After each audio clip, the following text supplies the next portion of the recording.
familia ya Mungu, mara nyingi tunakosa amani kwa sababu ya hofu, dhambi, maumivu ya maisha na mashaka ya hapa na pale. Leo mama kanisa anatuletea Dominika ya pili ya Pasaka ambayo inaitwa Dominika ya huruma ya Mungu. Inatuletea ujumbe wazi kwamba Yesu mfufuka anasimama katikati yetu na kusema, amani iwe kwenu. Ninyi wenye hofu, ninyi wenye dhambi, ninyi wenye mashaka ya maisha, amani iwe kwenu.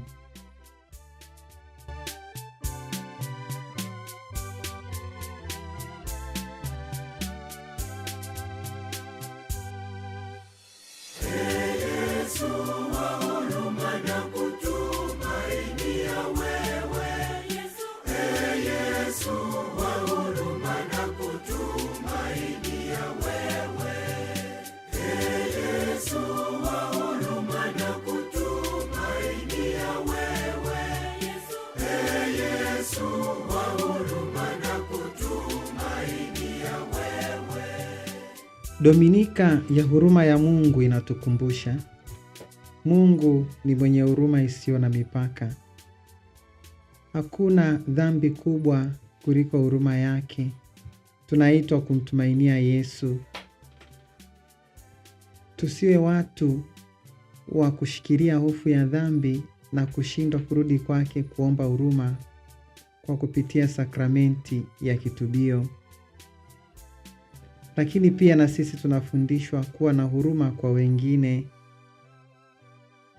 Tunaitwa kumrudia Mungu kwa imani, naye atatufunika kwa huruma yake. Amani na imani katika Kristo mfufuka ni wajibu wetu, ndugu wapendwa. Yesu anatuambia, heri wale wasioona lakini wanaamini. Hii inatufundisha kwamba imani ya kweli si ya kuona kwa macho, bali ni ya kuamini kwa moyo na kutenda. Baada ya kufufuka, Yesu aliwatokea wanafunzi wake na kusema, amani iwe kwenu. Hii ina maana kwamba Yesu anakuja kuondoa hofu. Yesu anakuja kuondoa mashaka. Yesu anakuja kuondoa na huzuni zetu na kutupatia amani ya kweli. Amani ya kweli inapatikana kwa Yesu mwenyewe. Ukitaka kutafuta amani nje ya Yesu Kristo, itakuwa ni amani ya muda mfupi tu. Lakini amani inayodumu inatoka kwake Yesu Kristo mfufuka mwenye huruma. Mitume wa mwanzo walibadilika kabisa baada ya kufufuka kwa Kristo. Waliishi kwa ujasiri na matumaini. Wapendwa katika Kristo, sisi leo tunaalikwa kuishi maisha mapya kama mitume walivyobadilisha maisha yao. Tumtegemee Kristo katika changamoto zote. Hofu zetu tunazipeleka kwa nani?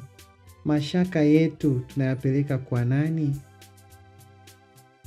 Kupitia mateso na kifo chake, Yesu ametupatanisha na Mungu na ametujalia amani ya ndani ambayo dunia haiwezi kutoa. Kristo amefufuka na anatupatia amani ya kweli. Tuamini hata bila kuona. Tumtumainie katika kila hali na tuishi kama watu wa amani katika dunia yetu. Amani ni zawadi. Tukitafuta amani nje ya Kristo, tutaishi kwa chuki, tutaishi kwa vita. Sio tu katika familia, lakini pia katika taifa na katika dunia nzima. Tusipoishi kwa amani ya Kristo, tutaishi kwa chuki na vita. Tuikumbatie amani ya kweli kutoka kwa Kristo. Huruma ya Mungu inajenga moyo wa kijumuiya. Katika somo la kwanza, jumuiya ya kwanza ya Wakristo walishirikiana, walivunja mkate pamoja, waliomba na kusali pamoja, na kila mmoja alijali mwenzake. Hii sio tu nidhamu ya maisha. Hii ni kutokana na matunda ya huruma ya Mungu aliyoipokea. Mtu aliyeguswa na huruma ya Mungu hawezi kuishi peke yake. Anakuwa mtu wa kushirikiana, mtu wa kusamehe na kujali wengine. Je, huruma ya Mungu tunayoipokea sisi inaonekana katika namna tunavyoishi na wengine, au bado tunaishi ubinafsi, chuki na kinyongo? Huruma ya Mungu hujenga umoja, si mgawanyiko. Katika maisha yetu, tukumbatie umoja daima, tukumbatie msamaha na tushirikiane kama wana wa Mungu. Ukitokea mgawanyiko, bado hatujaielewa huruma ya Mungu. Huruma ya Mungu ni tumaini jipya. Mtume Petro anatukumbusha tumezaliwa upya kwa tumaini lililo hai kwa njia ya ufufuko wa Kristo. Hii ndiyo huruma ya Mungu. Hata kama maisha yana majaribu, yana mateso au giza, Mungu hajatuacha. Huruma yake inatupa tumaini katikati ya mateso, nguvu katikati ya majaribu, furaha hata bila kuona. Ni rahisi kumwamini Mungu wakati mambo yanaenda vizuri.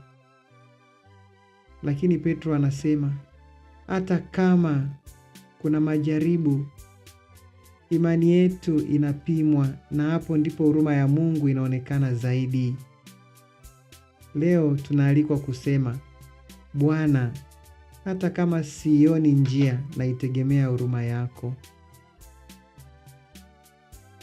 Huruma ya Mungu inaleta amani na msamaha. Tuendelee kuwa watu wa amani, tuendelee kuwa watu wa msamaha, ili tuendelee kuonesha kwamba huruma ya Mungu inabadilisha maisha yetu na inatutunza katika njia ya kuelekea uzima wa milele. Tumsifu Yesu Kristo.